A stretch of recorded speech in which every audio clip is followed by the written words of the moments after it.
Oke, baik. Assalamualaikum warahmatullahi wabarakatuh.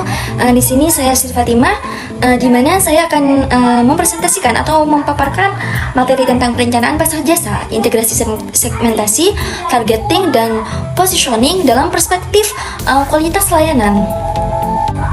Nah, pada konsep dasar dan pentingnya STP, di sini dijelaskan dalam pemasaran jasa. Jadi ada 3 strategi utama, yaitu segmentasi, targeting, dan positioning atau disingkat STP. Kenapa ini penting? Karena setiap pelanggan itu berbeda. Jadi perusahaan tuh harus membagi pasar, segmentasi, terus juga di mana memilih targeting, dan menentukan posisi yang di benak pelanggan.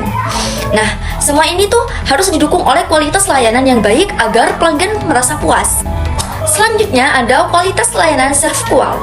Dalam jasa, kualitas layanan sangat penting karena jasa itu tidak berwujud. Nah, di sini ada 5 dimensi utama untuk kualitas layanan. Yang pertama, keandalan, jaminan, bukti fisik, kepedulian, daya tanggap. Nah, contohnya tuh kayak layanan cepat dan murah. Nah, di situ kan pelanggan akan merasa puas dan percaya. Terus, poin selanjutnya model gap atau kesenjangan layanan. Dalam praktiknya sering terjadi kesenjangan antara harapan dan kenyataan. Jadi ada beberapa gap, di antaranya gap pengetahuan, artinya perusahaan tidak memahami keinginan pelanggan. Dan kedua, gap standar, artinya layanan tidak sesuai. Dan gap kinerja, artinya pelayanan tidak sesuai standar. Dan gap komunikasi, yaitu janji tidak sesuai realita. Nah, terus poin selanjutnya yaitu segmentasi pasar, di mana segmentasi ini adalah membagi pasar menjadi beberapa kelompok. Contohnya demografis, yaitu usia, pendapatan, geografis, ya wilayah, dan perilaku, artinya kebiasaan membeli. Nah, yang paling penting ini adalah memahami kenapa pelanggan itu memilih satu layanan. Nah, terus selanjutnya targeting, di mana targeting ini adalah memilih segmen yang ingin dilayani. Jadi ada beberapa strategi, yaitu semua pasar, beberapa segmen, fokus satu segmen.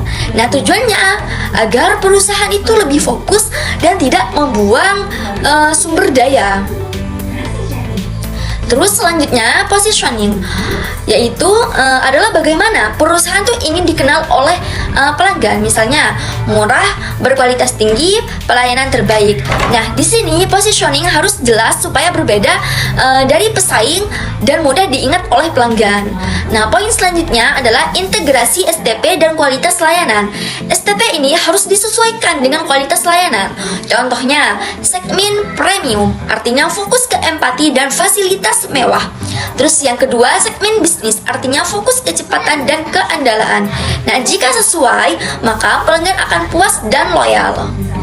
Nah, jadi dapat disimpulkan bahwa keberhasilan bisnis jasa itu tidak hanya dari strategi pemasaran, tetapi dari kemampuan memberikan layanan yang sesuai dengan harapan pelanggan. Nah, dengan integrasi STP dan kualitas layanan ini, perusahaan dapat menciptakan kepuasan dan loyalitas pelanggan. Sekian dari saya, terima kasih. Kurang dan lebihnya mohon maaf. Assalamualaikum warahmatullahi wabarakatuh.